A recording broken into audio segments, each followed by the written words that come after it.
Салам достор, байланышта Санжобек каналы. Бүгүн көпчүлүктүн спорт тууралуу тасма деген тандоосу боюнча 2015-жылы чыккан Сологой аттуу тасманы көрөбүз. Дүйнөнүн чемпиону аялы өлгөндөн кийин болгон байлыгынан айрылып, жада калса кызын дагы бакканга мүмкүнчүлүгү болбой калат. Анда эмесе көрүүгө даяр болуп калсаңыздар, акырындан тасмага өтөлү. Покажи ему, кто ты! Покажи ему, что ты Билли Великий, слышишь?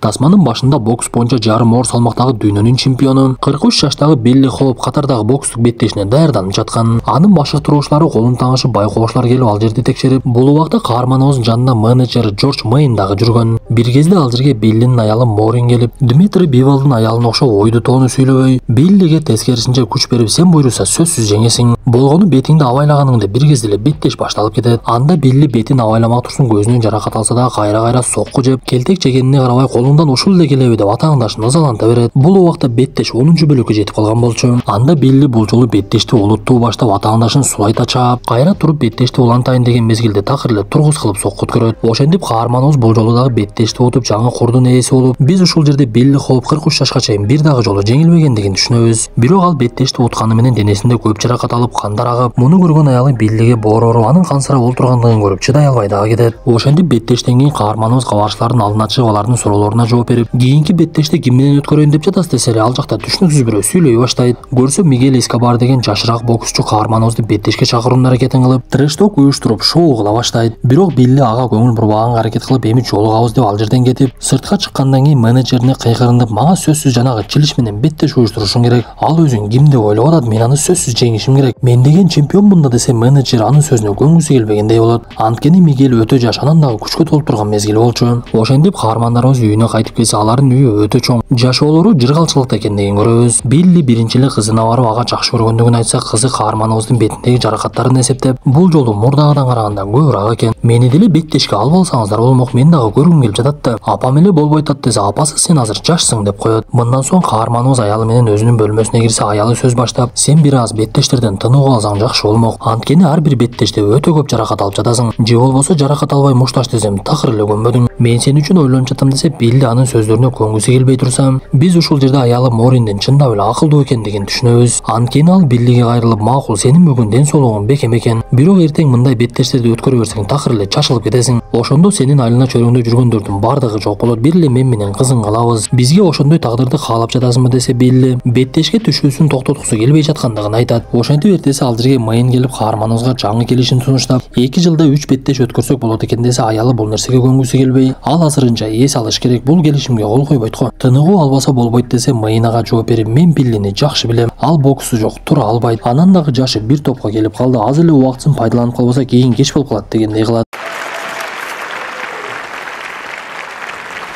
Бир күнү кайрымдуулук кечеси уюштурулуп, Билли ал жерге сыйлуу конок болуп келип, элдин алдына чыгып сүйлөп жаткан кезде биз Биллинин балдар үйүндө чоңойгондугун түшүнөбүз. Анын аялы Марин дагы балдар үйүндө чоңоюп, ошол жакта таанышышып, жада калса жан сакчысы болуп жүргөн жанындагы шериктери дагы балдар үйүндө чоңоюптур. Бул убакта ал жерге конок болуп Мигель Эскобар дагы келген болчу. Ал убакыттан пайдаланып каарманыбыз аял менен кетип бара жатса, ага тийишкенге аракет кылып, Марин болбой эле Биллини ээрчитип алып, ага көңүл бурбай эле койдуп алып кеткенге аракет кыла берет. Бирок Мигель токтобой эле бир кезде атаңды энеңди деп сөгүнө баштаса, Билли токтоп калып, жини келип эле ага соккуруп, экөөнүн ортосунда мушташ башталат. Бир кезде тапанчанын үнү угулуп, Мигель адамдарынын биринин тапанчасын алып, муну жоготкула деп буйругун берип жаткандыгын көрөбүз. Тапанчанын кимиси атканы белгисиз ок түз эле барып Маринге тийиптир. Аны көргөн Билли эмне кылышын билбей жардам бергенге аракет кылып, бирок колунан эч нерсе келбей, элдин бардыгы карап эле тегеректеп туруп калышып, каарманыбыздын аялы ошол жерде көз жумуп калат. 4G камтуу боюнча Кыргызстандын лидеринен чексиздикти кошуп ал. 4 жумага болгону 500 сом. Максималдуу ылдамдыктагы чексиз интернет. Акысыз мессенджерлер менен социалдык тармактар. Wi-Fi'ды акысыз таратуу. Чексиз чалуулар. Жогорку сапаттагы 200дөн ашуун телеканал. Этно Медиа онлайн кинотеатрын акысыз көрүү. Мой О тиркемесинен же Остор дүкөндөрүнүн акысыз есим. Баарына чексиз.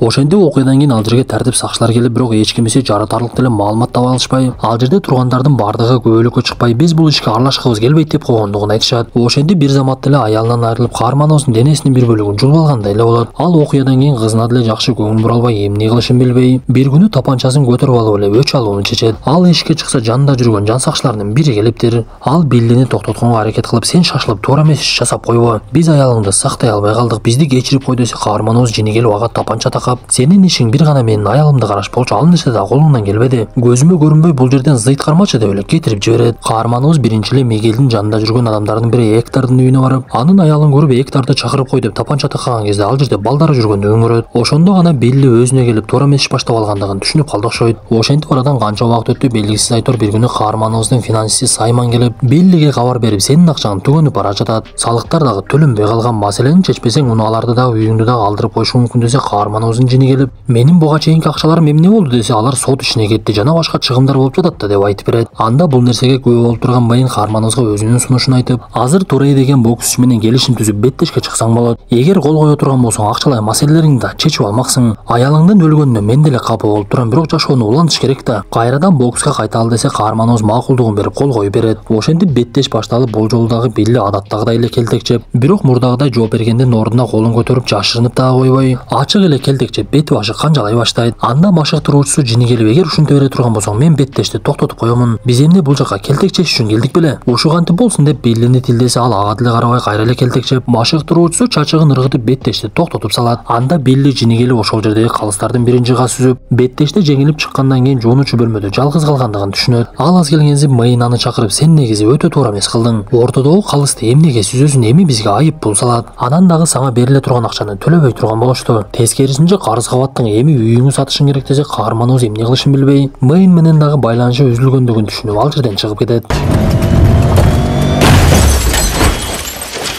Билли дагы деле аялын эстеп, аны такыр унута албай өзүн өзү өлтүрөйүн деп унаасы менен даракты сүзүп, бирок эч кандай өлбөй эле кайрадан бет башы канжалап үйүнө барат. Муну көргөн кызы дароо тез жардам чакырып, каарманыбыз ооруканага түшүп калып, ал жерге келген тартип сакчылар каарманыбыздын жанынан тапанча жана аны мас абалда табышкандыгын айтышат. Бул мусулман эместер ушинтип тагдырдын жазылганы, баардыгы жараткан айткандай болот дегенди түшүнбөй, жакындары каза болсо сабыр кылганын ордуна кыйналып эле жүрө беришет турбайбы? Эми кандай болбосун, Биллиде дагы бир маселе пайда болот. Ал акыркы күндөрү өзүн башкара албай жаткандыктан соттун чечими менен анын кызын балдар үйүнө жеткире тургандай болуп, Биллиге 30 күн убакыт берип, 30 күндүн ичинде оңол болсоңуз кызыңыз балдар үйүндө калат. Анда эмесе өзүңүздүн кыймыл аракетиңизди башкарыңыз деп сот чечимин чыгарып, кызына дагы жакындатпай коет. Ошентип арадан күндөр өтүп, каарманыбыз унааларын дагы үйүндө калтырып, так эле көчөдө калды окшойт. Бир кезде анын жанына унаасы менен Джон келет. Бул жанагы каарманыбыз тапанчасын такап коолап жиберген бала болчу. Ал Биллини барам деген жагына жеткирип, мен сенин жаныңда акча үчүн эмес болчумун. Азыр деле эмне жардам сурасаң бергенге даярмын. Бул кымбат баалуу саатты мага бир кезде белек кылдың эле, кайра өзүңө берейин десе, каарманыбыз албай коюп, мен сага ыраазымын Джон, буга чейин кылгандыгым үчүн кечирип кой деп унаасына түшүп калат. Көрсө, каарманыбыз шаардын бир жериндеги бокс боюнча машыгуу залына келиптир. Билли ал жака кирсе, машыгуу залындагы машыгып жаткан балдар дароо эле аны таанып калышып, бирок машыктыруучу эмнегедир Биллиге көңүл бурбай коет. Биз ушул жерде машыктыруучунун аты Тед Уиллс экендигин билебиз. Көрсө, бир кезде Билли бул машыктыруучунун окуучуларынын бири менен беттешке чыгып, андан жеңилип калгандыгына карабай эле калыстар тартып коюп, каарманыбыз жеңип алган экен. Ошондуктан Билли, мени бир эле сиздин окуучуңуз жеңген болчу. Демек сиз күчтүү машыктыруучу экенсиз, сизге атайын келдим. Мага машыктыруучу керек десе, Уиллс анын сөзүнө көңүл бургусу келбей, сен биздин спорттук залга ылайык келбейсиң, анткени бизде тартип такыр башкача. Ичпешиң керек, чекпешиң керек, баңгизатты такыр колдонбошуң керек. Анан дагы биздин залда эч ким сөгүнбөйт. Бул нерсенин бардыгына чыдай аласыңбы десе, каарманыбыз мен бардыгына көнгөнгө макулмун деп, анан дагы мага жумуш бар болсо жумуш бериңиз, анткени сотко мен өзүмдүн иштей ала тургандыгымды көрсөтүшүм керек. Болбосо алар мага кызымды бербей жатат десе, машыктыруучу өзүнүн жумушун сунуштап, залды тазалап жууган адамым бар эле, ал азыр ооруканага түшүп калды. Машыгуудан кийин бул жерде жууп тазалап иштесе, Билли жини келип, мени өтө эле төмөнгө түшүрүп салдыңыз го. Мен мындай нерсеге даяр эмесмин деп ал жерден кетип калат. Мындан соң каарманыбыз балдар үйүнө барып кызына жолугайын десе, ал жердеги жумушчулардын бири чыгып, Биллиден сурак алып, сиз баңгизат чекпей эле турасызбы? Жумуш таптыңызбы деги, кайда жашап жатасыз? Сиз кызыгыңызга жолугууга даяр болгону менен, балким ал сиз менен жолукканга даяр эместир. Оңолуп жаткандыгыңыз тууралуу мен маалымат чогултушум керек деп бир канча убакыттан кийин гана кызына жолуктурат. Бирок эмнегедир кызы Лейла атасы менен сүйлөшкүсү келбей, апам болгондо мындай болмок эмес деп эле ал жерден чыгып кетип калат. Ошондо гана каарманыбыз башка айласы жок экендигин түшүнүп, кайрадан Уиллска барып, мен сиздин айтканыңызга макулмун деп машыгуу залын тазалап жууй баштайт. Билли ошентип түнү залды тазалап, күндүзү болсо ал жерде машыгып, дагы бир күнү Лейлага барса, ал такыр эле жолукканга чыкпай коет.